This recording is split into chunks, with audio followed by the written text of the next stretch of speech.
ఇప్పుడు జీతంలో basic పెరిగిపోతాడు. Basic ఖచ్చితంగా పెరగాల్సిందేనట. బేసిక్ పెరగడంతో చాలా లాభాలు ఉన్నాయని చెప్తున్నారు. ఇదంతా ఓ భాగం. మోడీ ప్రభుత్వం అంట national universal minimum wage policy తెచ్చిందంట.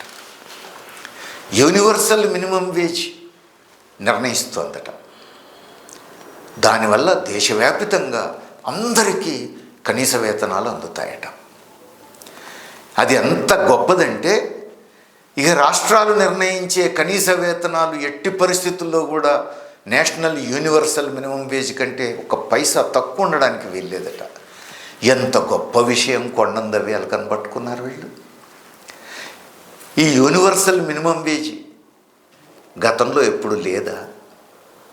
ఇప్పుడు కోడ్స్లో కొత్తగా వచ్చిందా? Floor level minimum wage, universal minimum wage అనేది కేంద్ర ప్రభుత్వం ఎప్పటి నుంచి అమల్లోకి పెట్టిందో కూడా వీళ్ళకి తెలిసినట్టు లేదు.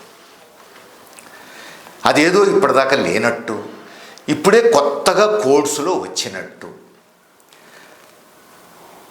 ఇప్పుడు ఆ యూనివర్సల్ మినిమం వేజ్ కంటే రాష్ట్రాలు నిర్ణయించే కనీస వేతనం ₹1 కూడా తగ్గడానికి వీల్లేదు, జాగ్రత్త అంటున్నారు. అది కోర్సులోనే కొత్తగా వచ్చిందా? అంతకుముందు లేదా? ఈ మాత్రం తెలుసుకొని మాట్లాడాలనే సోయి కూడా లేకుండా అడ్డదిడ్డంగా అడ్డగోలుగా మాట్లాడుతున్నారు.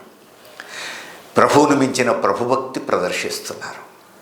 ఆ ప్రభుభక్తి ప్రదర్శించేటువంటి ప్రయత్నంలో కనీస స్పృహ కూడా కోల్పోతున్నారు.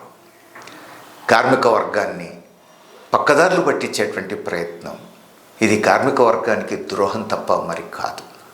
మరి ఇవన్నీ నిజాలు కాకపోతే ఏవి నిజాలు? చూద్దాం. నెక్స్ట్ వీడియోలో మనం వాస్తవాలు ఏంటో తేల్చుకుందాం.